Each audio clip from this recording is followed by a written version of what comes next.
ആനന്ദ് പറഞ്ഞ ആളാണോ? ആമാ. ആനന്ദ് എന്താ പറഞ്ഞേ? മാഡത്തേക്ക് ഏതോ തേവപ്പെടുന്നു സൊന്നെ. എന്നെ കറക്റ്റ് സൊല്ലല്ലേ? നിങ്ങളുടെ കയ്യില് പാമ്പില്ലേ? ഇരിക്കുമാ, 5 എണ്ണം ഇരിക്ക.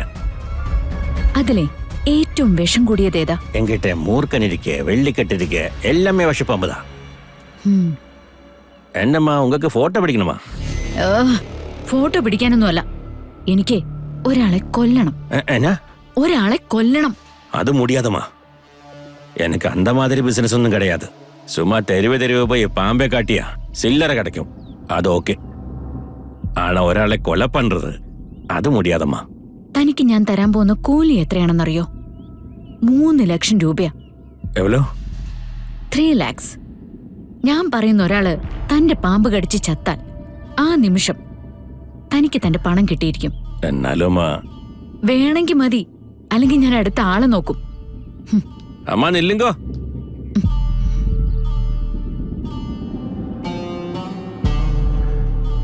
எனக்கு ஓகே அம்மா. ரிஸ்க் தான். ஆனா மேடம் எவ்வளவு தூரம் வந்து சொல்லிருக்காரு இல்லையா, நான் ரெடி ஆக்காமா. ഗുഡ്. അപ്പൊ എപ്പോഴാ എനിക്ക് പാമ്പിനെ കാണാൻ പറ്റുക? മാഡത്തേക്ക് ഇപ്പൊ ടൈം ഇരിക്കാ?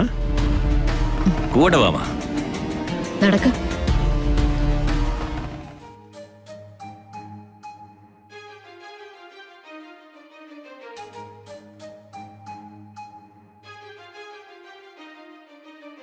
ഇപ്പോഴെങ്കിലും തങ്കത്തിന്റെ സംശയം മാറിയല്ലോ. ആ പെണ്ണുമ്പിള്ള പറയുന്നതും കേട്ട് അവിടെ ചെന്ന് എന്തെങ്കിലും ബഹളം ഉണ്ടാക്കിയിരുന്നെങ്കിൽ അത് കൃഷ്ണയുടെ ജീവിതത്തിനല്ലേ ബാധിക്കുന്നേ, അല്ലേ?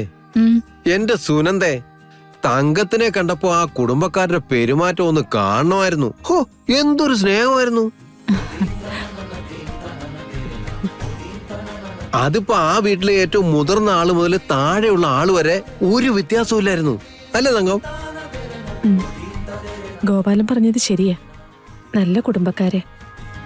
ഇത്രയും വലിയ കാശുകാരാണെന്നുള്ള ഭാവം ഒരാൾക്ക് പോലും ഇല്ല. നവീൻ എന്തൊരു നല്ല കുട്ടിയെ. തങ്കേച്ചി, ഇനിയെങ്കിലും ഒന്ന് മനസ്സിലാക്കിക്കോ.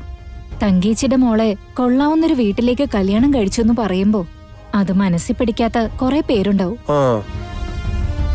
അവരിതുപോലെ ശാപത്തിന്റെ കഥയും ആ വീടിനെ കുറിച്ചുള്ള കുറ്റവും കുറവും ഒക്കെ പറയും. തങ്കേച്ചി വേണം അത് മനസ്സിലാക്കി പ്രതികരിക്കാൻ. എന്റെ മനസ്സിലുണ്ടായിരുന്ന സംശയമൊക്കെ മാറി സുനന്ദേ. പോയത് നന്നായി. ഇല്ലെങ്കിൽ അതൊക്കെ എന്റെ മനസ്സിൽ കിടന്ന് അത് വല്ലാണ്ട് പ്രശ്നം ഉണ്ടാക്കിയേനെ.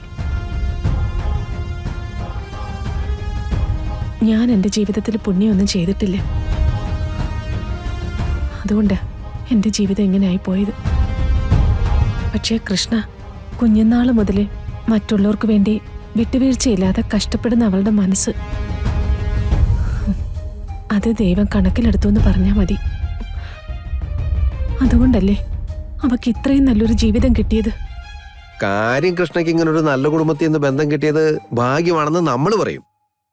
പക്ഷേ കൃഷ്ണയെ പോലൊരു പെൺകുട്ടിയെ കിട്ടാൻ അവര് ഭാഗ്യം ചെയ്യണം.